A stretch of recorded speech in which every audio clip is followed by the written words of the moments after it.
ಜಿಲ್ಲಾದೇಶದಿಂದ ಸುಮಾರು 20,000 ಜನ ಅಕ್ರಮವಾಗಿ ವಲಸೆ ಬಂದಿದ್ದಾರೆ ಬೆಂಗಳೂರಿಗೆ. ರಾತ್ರಿ ಹೊತ್ತು ಚಿಲ್ಲಿಯ ಕೆಲಸ ಮಾಡ್ತಾ ಇದ್ದಾರೆ. ಸೊ ಅವರೆಲ್ಲ ಯಾವ ರೀತಿ ಹೊರಕಳಿಸೋ ಕೆಲಸ ಮಾಡ್ತೀರಾ ಸರ್? ಎಲ್ಲಿಗೆ ಬಂದಿದ್ದರು? ಬೆಂಗಳೂರಲ್ಲಿದ್ದಾರೆ ಸರ್. ಗೊತ್ತಿಲ್ಲ ನನಗೆ. ನಾನು ವಿಚಾರ ಮಾಡಿ ಏನು ಮಾಡಬೇಕು ಅಂತ ತೀರ್ಮಾನ ಮಾಡ್ತೀನಿ. ಯಾವಾಗ ಬಂದಿರೋದು? ಯಾಕಂದ್ರೆ ಭದ್ರತಾ ದೃಷ್ಟಿಯಿಂದ ಅವರ ರೇಷನ್ ಕಾರ್ಡ್ ಇದೆ, ಎಲ್ಲವೂ ಕೂಡ ಇದೆ ಸರ್. ಅದಕ್ಕೋಸ್ಕರ ಸರ್ ಈಗ ಆಲ್ರೆಡಿ ಇದ್ದಾರೆ ಸರ್, ಬೆಂಗಳೂರಲ್ಲಿ ಇದ್ದಾರೆ ಸರ್. ಸುಮಾರು ಜನ ಇದ್ದಾರೆ ಸರ್. ನಾನು ನೋಡ್ಬಿಟ್ಟು ಹೇಳ್ತೀನಿ. ನಿರ್ಮಲಾ ಸೀತಾರಾಮನ್ ಅವರು ಪ್ರೆಸ್ ಮೀಟ್ ಮಾಡಿ ರಾಜ್ಯಕ್ಕೆ ಯಾವುದೇ ರೀತಿಯಂತ ಅನ್ಯಾಯ ಮಾಡಿಲ್ಲ, ಎಲ್ಲವನ್ನೂ ಸಹ ಕೊಟ್ಟಿದ್ದೇವೆ ಅಂತ ಮಾಹಿತಿಯನ್ನು ಕೊಡುವ ಕೆಲಸ ಮಾಡಿದ್ದಾರೆ. ಈಗ ಪ್ರೀ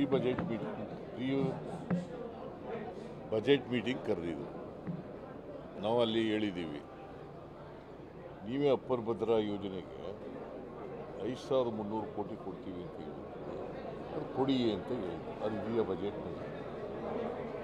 ಅವ್ರ ಬಜೆಟ್ನಲ್ಲಿ ಇದೆಯೇನ್ರಿ?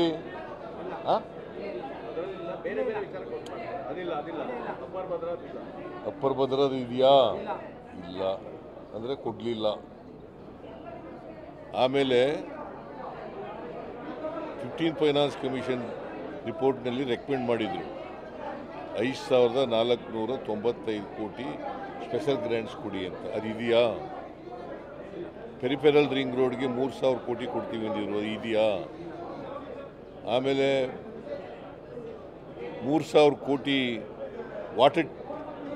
ವಾಟರ್ ಬಾಡೀಸ್ಗಳಿಗೆ ಡೆವಲಪ್ಮೆಂಟಿಗೆ ಕೊಡ್ತೀವಿ ಅಂದಿದ್ರು, ಇದೆಯಾ? ಇಲ್ಲ.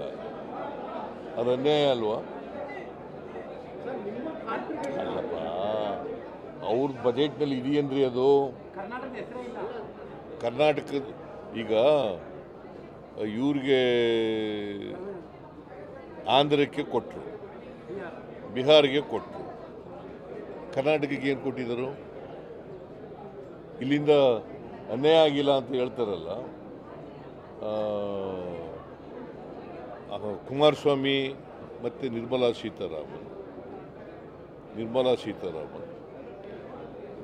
ಓಲಿ ಪ್ರಸ್ತಾಪ ಮಾಡ್ಬೋದಾಗಿತ್ತಲ್ಲ. ಪರ್ಮಿಷನ್ ಕೊಡಲಿಕ್ಕೆ ನಾವು ಪ್ರಯತ್ನ ಮಾಡ್ತೀವಿ ಅಂತ ಕೊಡಿಸ್ತೀವಿ ಅಂತ ಹೇಳ್ಬೋದಾಗಿತ್ತಲ್ಲ. ನಿರ್ಮಲಾ ಸೀತಾರಾಮನ್ ಕರ್ನಾಟಕದಿಂದ ರಾಜ್ಯಸಭಾ ಮೆಂಬರ್ ಆಗಿರೋರು, ಕುಮಾರಸ್ವಾಮಿ ಅಲ್ಲಿ ಸ್ಟೀಲ್ ಮೇಜರ್ ಇಂಡಸ್ಟ್ರೀಸ್ ಮಿನಿಸ್ಟರ್ ಆಗಿರೋರು. ಏನಾದ್ರು ಇದೆಯಾ? ಓಲಿ ಮಂಡ್ಯ ಕ್ಷೇತ್ರಕ್ಕೆ, ಅವ್ರ ಕ್ಷೇತ್ರಕ್ಕೆ ಯಾವುದಾದ್ರು ಹೊಸ ಇಂಡಸ್ಟ್ರಿ ಬಂದಿದೆಯಾ? ಬಂದಿದೆಯೇನ್ರಿ? ಆಯಿತು. ಒಂದು ಇಂಡಸ್ಟ್ರಿ ಕಾರಿಡಾರ್ ಅವರು ಬಂತ? ಇಲ್ಲ. ಸೊ ಬೇಕಾದ್ಯಾಟು ಇಲ್ಲ, ಇಂಡಸ್ಟ್ರಿ ಇಲ್ಲ. ನಾವು ಕೇಳೋದು ದುಡ್ಡು ಕೊಟ್ಟಿಲ್ಲ. ಏಮ್ಸ್ ಕೇಳಿದ್ದು ನಾವು, All India Institute of Medical Sciences ರಾಯಚೂರಿಗೆ ಕೊಡ್ರಿ ಅಂತ ಹೇಳಿ ಪ್ರಸ್ತಾಪ ಆಗಿದೆಯಾ? IIT ಕೇಳಿದ್ದು ಮೈಸೂರು ಅಥವಾ ಹಾಸನಕ್ಕೆ ಕೊಡಿ ಅಂತ ಆಗಿದೆಯಾ? ಮತ್ತು ಏನು ಕೊಟ್ಟಿದ್ದರು? ಅನ್ಯಾಯ ಆಗಿಲ್ಲ ಅಂತಂದ್ರೆ ಹಂಗೆ. ನಿರ್ಮಲಾ ಸೀತಾರಾಮನ್ ಬಂದಾಗೆಲ್ಲ ಹಿಂದೆನೂ ಕೂಡ ಸುಳ್ಳು ಹೇಳ್ಬಿಟ್ಟು ಹೋಗಿದ್ರು, ಈಗಲೂ ಸುಳ್ಳು ಹೇಳ್ತಾ ಇದ್ದಾರೆ. ಕೇಂದ್ರ ಸರ್ಕಾರಕ್ಕೆ ಆಮೇಲೆ ರಾಜ್ಯ ಸರ್ಕಾರಕ್ಕೆ ಅಷ್ಟು ದುಡ್ಡು ಕೊಟ್ಟಿದ್ದೀವಿ, ಇಷ್ಟು ದುಡ್ಡು ಕೊಟ್ಟಿದ್ದೀವಿ ಅಂತ ಹೇಳ್ತಾರೆ. ದಿ ಮೋಸ್ಟ್ ಅನ್ಯಾಯ ಆಗಿರ್ತಕ್ಕಂಥ ರಾಜ್ಯ 15ನೇ ಹಣಕಾಸಿನ ಆಯೋಗದಲ್ಲಿ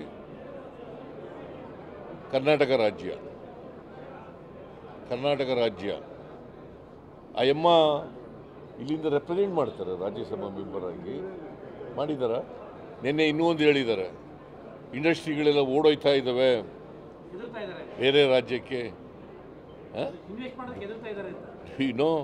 ಸತ್ಯ ಏನು ಗೊತ್ತಾ? 31% ಕೇಂದ್ರ ಸರ್ಕಾರಕ್ಕೆ ನಮ್ಮ ದೇಶಕ್ಕೆ ಬರ್ತಾ ಇರ್ತಕ್ಕಂಥ FDI ಕಡಿಮೆ ಆಯಿತು, ಡ್ರಾಪ್ ಆಯಿತು. ಯಾರಿಂದ? ನಮ್ಮ ಪಾಲಿಸಿ ಪ್ರೋಗ್ರಾಮ್ಸಿಂದ. ಪಾಲಿಸಿ ಪ್ರೋಗ್ರಾಮ್ಸ್ ಮಾಡೋರು ಯಾರು? ಶ್ರೀಮತಿ ನಿರ್ಮಲಾ ಸೀತಾರಾಮನ್. ದೇಶದ ಹಣಕಾಸಿನ ಮಂತ್ರಿ ಯಾರು?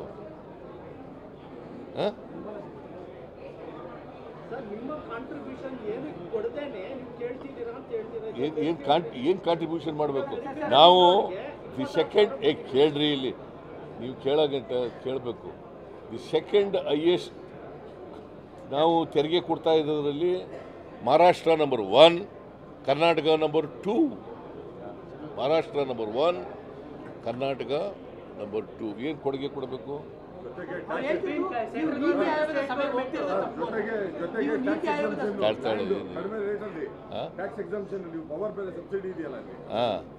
ಏನು ಮಾಡ್ತಾರೆ ಅವರು?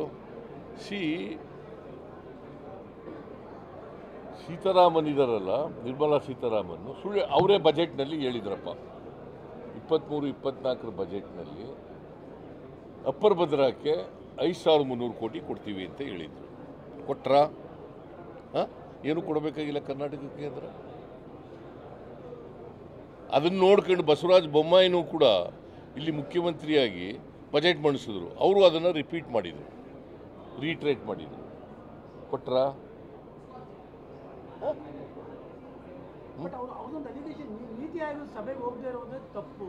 ನೀತಿ ಆಯೋಗ ಇದಕ್ಕೋಸ್ಕರನೇ ಹೋಗಲಿಲ್ಲ, ಬೈಕಾಟ್ ಮಾಡಿ ಹೋಗಲಿಲ್ಲ. ನಾನು ಒಬ್ಬನೇ ಅಲ್ಲ, ಚೆನ್ನೈನವರು ಹೋಗಲಿಲ್ಲ, ತೆಲಂಗಾಣದವರು ಹೋಗಲಿಲ್ಲ, ಆಮೇಲೆ ಅನೇಕ ರಾಜ್ಯಗಳು ಬಿ ಜೆ ಪಿ ವಿರುದ್ಧವಾಗಿರ್ತಕ್ಕಂಥ ಪಕ್ಷಗಳಿರ್ತಕ್ಕಂಥ ಕಡೆ ಹೋಗಲಿಲ್ಲ. ಎಕ್ಸೆಪ್ಟ್ ಮಮತಾ ಬ್ಯಾನರ್ಜಿ ಹೋಗಿದ್ರು, ಅವರು ಕೂಡ ವಾಕೌಟ್ ಮಾಡಿದ್ರು, ಟೈಮ್ ಕೊಡಲಿಲ್ಲ ಅವ್ರಿಗೆ ಮಾತಾಡೋಕ್ಕೆ ಅಂತ. ಏನು ಇವರು ನಮಗೆ ಪಾಠ ಹೇಳ್ಕೊಡೋದ? ಇವರು ಮಾಡೋ ತಪ್ಪುಗಳಿಗೆ ಇವತ್ತು ದೇಶದಲ್ಲಿ ಈಗ ನಾವು ಸಾಲ ಜಾಸ್ತಿ ಮಾಡಿಬಿಟ್ಟಿದ್ದೀವಿ ಅಂತ ಹೇಳ್ತಾರೆ. ನಾವು ಫಿಸ್ಕಲ್ ರೆಸ್ಪಾನ್ಸಿಬಿಲಿಟಿ ಆ್ಯಕ್ಟ್ ಒಳಗಡೆ ಮಾಡಿದ್ದೀವಿ. 25% ಆಫ್ ದಿ GDP ಅದರೊಳಗಡೆ ಇರಬೇಕು ಸಾಲ. ಅವ್ರು ಮಾಡಿದಾರ ಸುಮಾರು 15 ಲಕ್ಷ ಕೋಟಿ ಸಾಲ ಮಾಡಿದ್ದಾರೆ ಈ ವರ್ಷ. ಎಷ್ಟು? 15 ಲಕ್ಷ ಕೋಟಿ. ಸರ್, ಕರ್ನಾಟಕದ ಎಂಪಿಗಳು ಕರ್ನಾಟಕ ಆಗಿರೋ ಅನ್ಯಾಯನ ಪ್ರತಿಭಟಿಸಿದೆ. ಕರ್ನಾಟಕ ಒಂದು ಕರಪ್ಟ್ ಸ್ಟೇಟ್ ಅಂತ, ಟೈಂಟೆಡ್ ಸ್ಟೇಟ್ ಅಂತ ಅಂದ್ಬಿಟ್ಟು ಪ್ರೊಜೆಕ್ಟ್ ಮಾಡ್ತಾ ಇದಾರಲ್ಲ ಸರ್ ಬಿಜೆಪಿ. ಈಗ ನಮಗೆ ಆಗಿರ್ತಕ್ಕಂಥ ಅನ್ಯಾಯಗಳನ್ನ ಪ್ರತಿಭಟಿಸಬೇಕು. ಏನು ಅನ್ಯಾಯ ಆಗಿದೆ ಅದು ಮಾಡಬೇಕು. ಕರ್ನಾಟಕ ಕರಪ್ಟ್ ಸ್ಟೇಟ್ ಅಂತ ಅವರು ಟೈಂಟ್ ಮಾಡೋಕ್ಕೆ, ಕರಪ್ಟ್ ಅಲ್ವೇ ಅಲ್ಲ ಕರ್ನಾಟಕ. ನಾವು ಅಧಿಕಾರಕ್ಕೆ ಬಂದ ಮೇಲೆ ಕರ್ನಾಟಕ ಕರಪ್ಷನ್ ವಿರುದ್ಧ ನಾವು ಹೋರಾಟವನ್ನು ಮಾಡ್ತಾ ಇದ್ದೀವಿ. ಸೊ ನಮ್ಮ ಸರ್ಕಾರದಲ್ಲಿ ಕರಪ್ಷನ್ನು ಪೂರ ಒಟ್ಟೋಗಿದೆ ಅಂತ ಹೇಳಿದ್ರೆ ಕಡಿಮೆ ಆಗ್ತಾ ಇದೆ. ಸರ್, ಇನ್ವೆಸ್ಟರ್ಸೇ ಬಂದು ಬರಕ್ಕೆ ಎದುರ್ತಾ ಇದ್ದಾರೆ ಅನ್ನೋ ನಿರ್ಮಲಾ ಸೀತಾರಾಮನ್ ಮಾತು ನಮ್ಮ ರಾಜ್ಯಕ್ಕೆ ವಾಸ್ತವವಾಗಿ ಎಷ್ಟು ಮಟ್ಟಿಗೆ? ಈಗ ಅದೆಲ್ಲ ಡೀಟೇಲ್ ಆಗಿ ಹೇಳ್ತೀನಿ ಅಂಕಿಅಂಶಗಳ ಮೂಲಕ. ನಾನು I will ask MB Patil and Priyank Kharge to give detailed statement. ಯಾಕೆ ಅಂತಂದರೆ ಮಾಡಲಿ ಪಾಪ, ನಾವು ಮಾಡ್ತೀವಿ. ನಾವು politically we will also oppose, I mean face it. ಏನಂತ ಮಾಡ್ತಾರೆ? ಏನು ವಾಲ್ಮೀಕಿ ಹಗರಣ ಸುಳ್ಳು ಆರೋಪ ಮಾಡಿದ್ರೆ ಏನು ವಾಲ್ಮೀಕಿ ಹಗರಣದಲ್ಲಿ ಏನಂತ ಇದೆ? ನಾವು ಹೇಳಿದ್ದೀವಿ ಹಗರಣ ಆಗಿರೋದು ನಿಜ, ಬಟ್ ನಾಟ್ 187 ಕೋಟಿ 33 ಲಕ್ಷ ಅಲ್ಲ, 84 ಕೋಟಿ 63 ಲಕ್ಷ ಹಗರಣ ಆಗಿದೆ ನಿಜ. ಬಟ್ ಯಾರು ಮಾಡಿದ್ದಾರೆ ಅನ್ನೋದು ನಾನು ಕೂಡಲೇ SIT ಮಾಡಿ ತನಿಖೆ ನಡೀತಾ ಇದೆ. ಅವರು ಕೂಡ ತನಿಖೆ ಮಾಡ್ತಾ ಇದ್ದಾರೆ. CBI ಮತ್ತು EDLS ತನಿಖೆ ಮಾಡ್ತಾ ಇದ್ದಾರೆ. DK ಶಿವಕುಮಾರ್ ರಿಪ್ಲೈ ಕೊಡುವಾಗ ಅಯೋಗ್ಯ ಅಧಿಕಾರಿಗಳು ಯಾರೋ ಮಾಡ್ಬಿಟ್ಟಿದ್ದಾರೆ ಅಂತ ಹೇಳಿದ್ದಾರೆ. ಅಂತ ಅಯೋಗ್ಯರನ್ನ ಸರ್ಕಾರ ಹಾಕಿಟ್ಕೊಂಡಿದೆ ಅಂತ ಕುಮಾರಸ್ವಾಮಿ ಅವ್ರ ಕಾಲದಲ್ಲಿ ಭ್ರಷ್ಟಾಚಾರ ನಡೆದಿಲ್ವ? BJP ಅವ್ರ ಕಾಲದಲ್ಲಿ.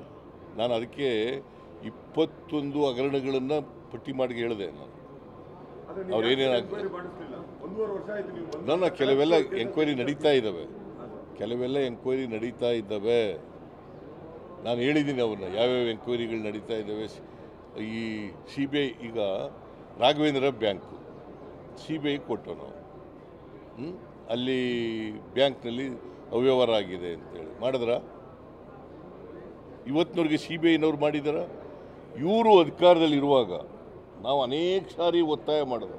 ಒಂದೇ ಒಂದು CBI ಕೊಟ್ಟಿದ್ದಾರ? ಒಂದೇ ಒಂದು ತೋರಿಸ್ಬಿಡ್ಲಿ ನನಗೆ. ನಾನು 7-8 ಹಗರಣಗಳನ್ನು CBI ಕೊಟ್ಟಿದ್ದೀನಿ ಅಧಿಕಾರದಲ್ಲಿರುವಾಗ.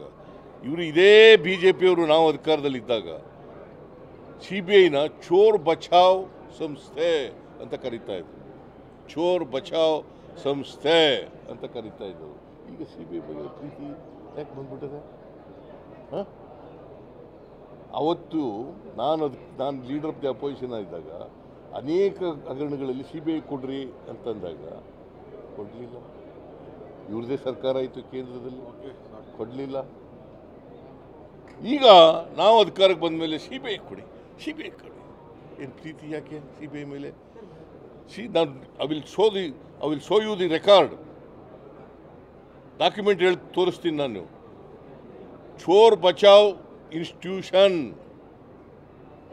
ಚೋರ್ ಬಚಾವ್ ಇನ್ಸ್ಟಿಟ್ಯೂಷನ್ ಅಂತ ಬಿಜೆಪಿಯವರು ಹೇಳಿದ್ದು, ದೇವೇಗೌಡ ಹೇಳಿದ್ದು. ಬಟ್ ಬಿಜೆಪಿ ಕೆಲವರು ಹೇಳ್ತಾ ಇದ್ದಾರೆ 40 ವರ್ಷ ಮೇಲೆ ಒಂದು ಬ್ಲ್ಯಾಕ್ ಮಾರ್ಕ್ ಇಲ್ಲ, ಮೂಡಾದಿಂದ ಯಾಕೆ ಅದು ವಾಪಸ್ ಕೊಡಿ ಅನ್ನೋದು ನಾವು.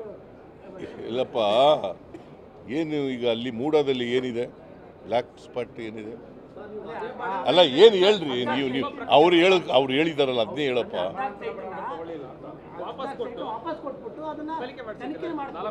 ಯಾರು? ಫೈನಾನ್ಸ್ ನಾನು ಜುಡಿಷಿಯಲ್ ಕಮಿಷನ್ ಮಾಡಿದ್ದೀನಲ್ಲ.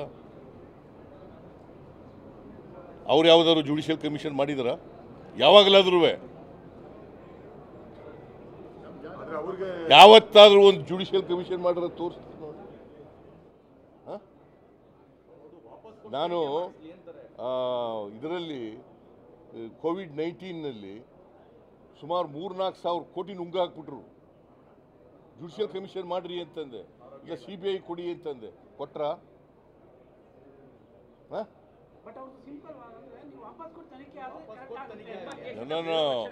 ಈಗ ನಾನೇನು ಹೇಳ್ತೀನಿ ಅಂದರೆ, ಏನಾದರೂ ತಪ್ಪಿದ್ರೆ ಮಾಡೋಣ.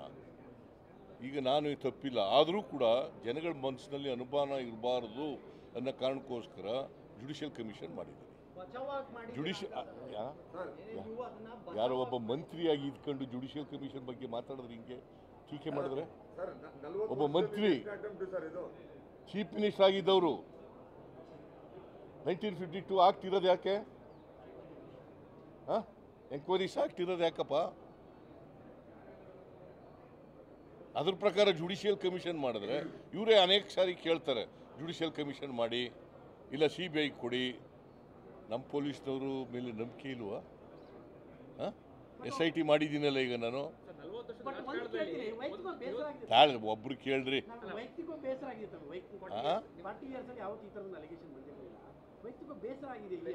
ನನಗೆ ಯಾಕೆ ಬೇಸರ ಆಗುತ್ತೆ? ತಪ್ಪು ಮಾಡಿದ್ರಲ್ವ ಬೇಸರ ಆಗೋದು? ತಪ್ಪೇ ಮಾಡದೇ ಇರೋದ್ರಲ್ಲಿ ಬೇಸರ ಯಾಕಾಗುತ್ತೆ? ಈ ಥರ BJPಯವರು ಇದಾರಲ್ಲ, ಬ್ಲ್ಯಾಕ್ ಮೇಲ್ ಮಾಡೋದ್ರಲ್ಲಿ ನಿಶ್ಚೀಮರು, ಸುಳ್ಳು ಹೇಳೋದ್ರಲ್ಲಿ ನಿಶ್ಚೀಮರು, ಸುಳ್ಳನ್ನೇ ಸತ್ಯ ಮಾಡೋದ್ರಲ್ಲಿ ನಿಶ್ಚೀಮರು. ಅವ್ರಿಗೇನು ಕಮಿಟ್ಮೆಂಟ್, ಯಾವ ಐಡಿಯಾಲಜಿ ಇದೆ ಅವ್ರಿಗೆ? Let me no. They are against the social justice, they are against the secularism, they are against the democracy, they are against the constitution. What ideology they have? Kumaraswamy ಭಾಳ ಮಾತಾಡ್ತಾರಲ್ಲ, 1984 site ತಗೊಂಡ್ರು, industries ಸೈಟ್ನ position certificate ತಗೊಂಡಿದ್ದಾರೆ. ಆಮೇಲೆ ಬದಲಿ ನಿವೇಶನ್ಗೆ ಅರ್ಜಿ ಹಾಕೊಂಡಿದ್ದಾರೆ. Industry ಮಾಡಿದ್ರ? ಯಾರು ಹೇಳಿದ್ರು ಕೊಟ್ಟು? ಪೊಸಿಷನ್ ಸರ್ಟಿಫಿಕೇಟ್ ತಗೊಂಡಿದ್ದಾರೆ. Position certificate has been taken. ಸುಳ್ಳು ಹೇಳಿದ್ರು, ಅವ್ರು ಹೇಳಿದ್ರು. Position certificate has been taken. ಹಿಂದೆ ಪುಟ್ಟಯ್ಯ ಇರುವಾಗ ಎಷ್ಟು ಸೈಟ್ ಕೊಡಿಸಿದರು ದೇವೇಗೌಡರು? CITB ಇದ್ದಾಗ ಎಷ್ಟು ಸೈಟ್ ಕೊಡಿಸಿದ್ದಾರೆ? ಅವ್ರ ಮನೆಯವ್ರಿಗೆ ಎಷ್ಟು ಸೈಟ್ ಹೋಗಿದ್ದಾವೆ? ಸುಮ್ಮನೆ ಇವೆಲ್ಲ ಹೇಳಕ್ಕಾಗಲ್ಲ. ನೀನು ಬೇಕಾದ್ರೆ I will give you the record. ನಾವು ಪೊಲಿಟಿಕಲ್ ಆಗಿ ನಾವು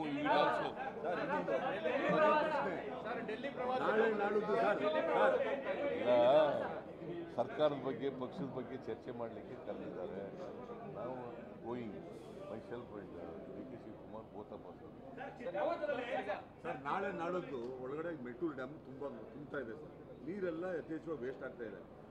ನೀವೇನಾದರೂ ತಮಿಳುನಾಡು ಸರ್ಕಾರದ ಜೊತೆ ಮಾತಾಡಿ ಇಲ್ಲ ಕೇಂದ್ರ ಸರ್ಕಾರದ ಜೊತೆ ಮಾತಾಡಿ ಏನಾದರೂ ಒಂದು ಕಾಂಕ್ರೀಟ್ ಆಗಿ ಏನಾದರೂ ಒಂದು ಕಾರ್ಯಕ್ರಮ ಆಗುತ್ತೆ ಸರ್? ಯಾಕಂದ್ರೆ ನೀರು ಸಿಕ್ಕಾಪಟ್ಟೆ ನಾವು ಮಾತಾಡೋಕ್ಕೆ ತಯಾರಾಗಿದ್ದೀವಿ. ಮೇಕೆದಾಟು ಬಗ್ಗೆ ಅವ್ರಿಗೆ ತೊಂದರೆ ಆಗದೇ ಇದ್ರೂ ಕೂಡ ಅವ್ರು ಮಾತಾಡೋಕ್ಕೆ ತಯಾರಾಗಿಲ್ಲ. ಕೇಂದ್ರ ಸರ್ಕಾರ ಪರ್ಮಿಷನ್ ಕೊಟ್ಟರೆ ನಾವು ಕಟ್ಟಕ್ಕೆ ತಯಾರಾಗಿದ್ದೀವಿ ಮೇಕೆದಾಟು.